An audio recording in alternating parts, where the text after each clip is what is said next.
Hi ಎಲ್ಲರಿಗೂ ನಮಸ್ಕಾರ. ಇವತ್ತಿನ ಒಂದು ವಿಡಿಯೋದಲ್ಲಿ ಗ್ರಹ ಬಂಧನ ಅಂದ್ರೆ ನೀವು ಯಾವ ಒಂದು ಗ್ರಹದ ಬಂಧನಕ್ಕೆ ಸಿಲುಕಿದ್ದೀರಿ ಅಂತ ನೀವು ಜಾತಕ ನೋಡದೆ ಯಾವ ತರ ಒಂದು ಹೇಳ್ಬೋದು ಅಂತ ಈ ವಿಡಿಯೋದಲ್ಲಿ ತಿಳ್ಕೊಳ್ಳೋಣ. ನೀವು ನಿಮ್ಮ ಒಂದು ನಿಮ್ಮ ಸಮೀಪದ ವ್ಯಕ್ತಿಗಳು ಕೆಲವರ ಒಂದು ಸ್ವಭಾವವನ್ನ ತಿಳ್ಕೊಂಡು ನೀವು ಅವರು ಯಾವ ಗ್ರಹದ ಒಂದು ಪ್ರಭಾವದಲ್ಲಿದ್ದಾರೆ, ಜಾಸ್ತಿ ಪ್ರಭಾವದಲ್ಲಿದ್ದಾರೆ, ಯಾವ ಗ್ರಹದ ಹಿಡಿತದಲ್ಲಿದ್ದಾರೆ ಅಂತ ನೀವು ಅಕ್ಯುರೇಟ್ ಆಗಿ ನೀವು ಹೇಳ್ಬೋದು. ಯಾವ ತರ ಅಂತ ನೋಡೋಣ.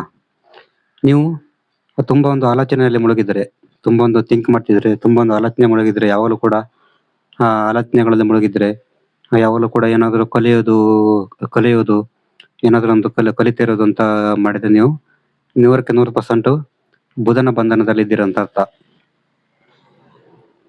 ಬುಧನ ಒಂದು ಹಿಡಿತದಲ್ಲಿ ಇದ್ದೀರಂತ ಅರ್ಥ. ಯಾಕಂದ್ರೆ ಬುಧ ಯಾವಾಗಲೂ ಥಿಂಕಿಂಗ್ ಮಾಡೋದು, ಅನ್ಲಿಮಿಟೆಡ್ ಥಿಂಕಿಂಗ್, ಯಾವಾಗಲೂ ಕೂಡ ಆಲೋಚನೆ ಮಾಡೋದು, ಏನಾದರೂ ಕಲಿತಿರೋದು ಎಲ್ಲ ಬುಧ.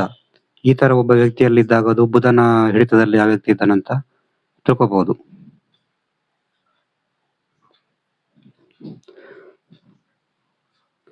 ನಂತರ ಬಂದ್ಬಿಟ್ಟು ನೀವು ಹೆಚ್ಚು ಜ್ಞಾನದಲ್ಲಿ, ನಾಲೆಜ್ ಅಂದ್ರೆ ಎಲ್ಲವನ್ನು ತಿಳ್ಕೊಬೇಕು, ಜ್ಞಾನ ಪಡಿಬೇಕು, ಅರಿಬೇಕು ಅಂತ ನೀವು ಇದ್ ಮಾಡಿದ್ರೆ ಅದು ನೀವು ಗುರುವಿನ ಬಂಧನದಲ್ಲಿ ಇದ್ದೀರ ಅಂತ ಅರ್ಥ. ಅದು ನೀವು ಜ್ಞಾನ ನಿಮ್ಗೆ ತುಂಬಾ ಜ್ಞಾನ ದಾಹ ಇದ್ರೆ, ಜ್ಞಾನ ಪಡಬೇಕು, ಬೇರೆ ಬೇರೆ ಜ್ಞಾನ ಪಡಬೇಕು ಅಂತ ನಿಮ್ಗೊಂದು ತೀವ್ರವಾದ ದಾಹ ಇದ್ರೆ ನೀವು ಗುರುವಿನ ಬಂಧನದಲ್ಲಿ ಇದ್ದೀರ ಅಂತ ಅರ್ಥ. ಗುರು ನಿಮ್ಮ ಮೇಲೆ ಆ ಪ್ರಭಾವ ಬೀರ್ತಾ ಇದೆ ಅಂತ ಅರ್ಥ ಅದು.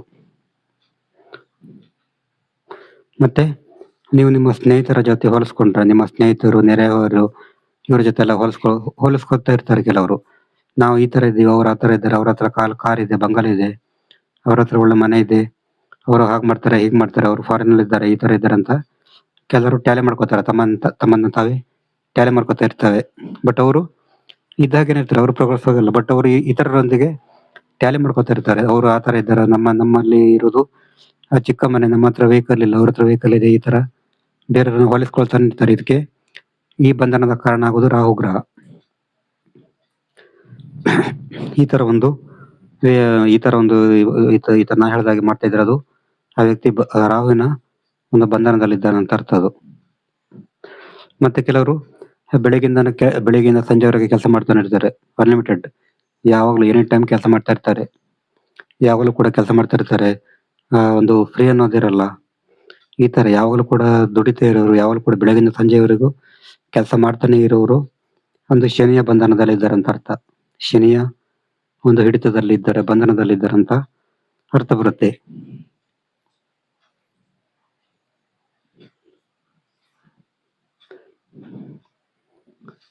ನೆಕ್ಸ್ಟ್ ತಾನು ಯಾವಾಗಲೂ ಕೂಡ ತನ್ನ ಕೈ ಕೆಳಗೆ ಕೆಲಸ ಮಾಡಬೇಕು, ತಾನು ಅಧೀನದಲ್ಲಿರ್ಬೇಕು, ತಾನು ಎಲ್ಲರನ್ನ ಆಳ್ಬೇಕು, ಈ ತರ ಒಂದು ಗೀಳಿರೋರು ಸೂರ್ಯನ ಬಂಧನದಲ್ಲಿದ್ದಾರೆ ಅಂತ ಅರ್ಥ.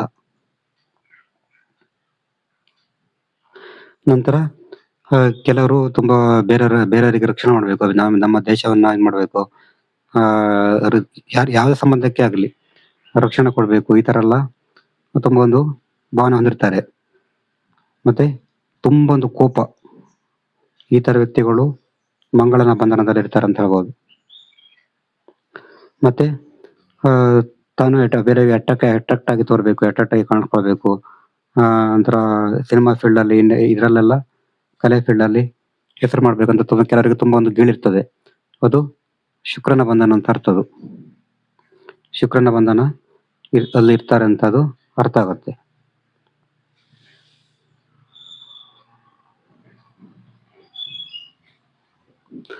ನಂತರ ಬಂದ್ಬಿಟ್ಟು ತಾನು ತಪಸ್ಸು ಮಾಡ್ಬೇಕು, ತಾನು ಧ್ಯಾನ ಮಾಡ್ಬೇಕು, ಎಲ್ಲರಿಂದ ಡಿಟ್ಯಾಚ್ ಆಗ್ಬೇಕು ಅಂತ ಕೆಲವರಿಗೆ ತುಂಬಾ ಗೀಳಿರ್ತದೆ. ಅವರಿಗೆ ಅದು ಕೇತುವಿನ ಬಂಧನ ಅಂತ ಹೇಳ್ಬೋದು.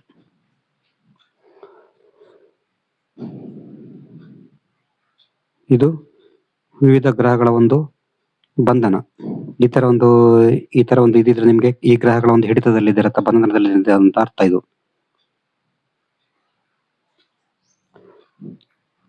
ಸೂರ್ಯ ಇದ್ರೆ ಅಧಿಕಾರದ ಗೀಳಿರ್ತದೆ. ಆಮೇಲೆ ಮಂಗಳ ಇದ್ರೆ ರಕ್ಷಣೆಯಾಗಿ ಗೀಳಿರ್ತದೆ. ಆಮೇಲೆ ಬುಧ ಇದ್ರೆ ಥಿಂಕಿಂಗ್, ಯೋಚನೆ ಗೀಳಿರ್ತದೆ.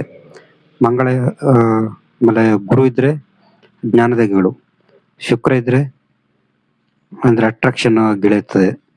ಆಮೇಲೆ ಶನಿ ಇದ್ರೆ ಕೆಲಸದ ಗೇಳು, ರಾಹು ಇದ್ರೆ ಹೋಲಿಸಿಕೊಳ್ಳುವ ಗೇಳು, ಕೇತು ಇದ್ರೆ ಡಿಟ್ಯಾಚ್ಮೆಂಟ್ ಗಳಿರ್ತದೆ. ಇದು ಗ್ರಹಗಳ ಒಂದು ಬಂಧನ. ನಿಮ್ಗೆ ಏನಾದ್ರು ಜಾತಕ ವಿಶ್ಲೇಷಣೆ ಮಾಡ್ಬೇಕಂದ್ರೆ ನನ್ನ ವಾಟ್ಸ್ಆಪ್ ಸಂಖ್ಯೆ 70 906 37 934 ಈ ನಂಬರ್ಗೆ ವಾಟ್ಸ್ಆಪ್ ಅಥವಾ ಕಾಲ್ ಮಾಡಿದ್ರೆ ಜಾತಕದ ಬಗ್ಗೆ ತಿಳಿಸಿಕೊಡ್ತೀನಿ. ಎಷ್ಟಾದ್ರೂ ಬೇರೆ ನಮಸ್ಕಾರ.